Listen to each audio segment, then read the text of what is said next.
জেলার অন্যান্য নেতৃবৃন্দ, আমার সামনেভূমিষ্ঠ সংগ্রামী সুধী সমাজ, সকলের প্রতি সালাম, আসসালামু আলাইকুম ওয়া রাহমাতুল্লাহ। সংগ্রামী সুধী সমাজ, আজকের এই সুধী সমাবেশ থেকে যে সুধী সমাবেশের আয়োজন, এই সুধী সমাবেশ আজকে একটি সমাবেশের রূপ নিয়েছে।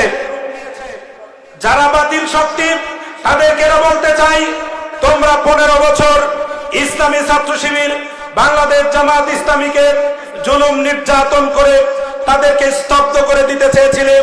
আজকে দারুল ইসলাম ময়দানে এসে দেখো, বাংলাদেশের ইসলামী আন্দোলন দ্বিগুণ গতিতে বৃদ্ধি পেয়েছে।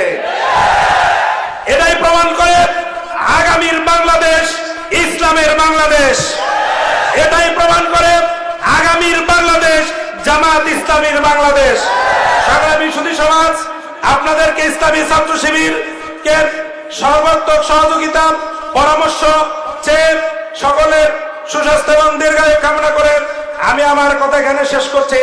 আসসালামু আলাইকুম ওয়া রাহমাতুল্লাহি ওয়া বারাকাতুহু।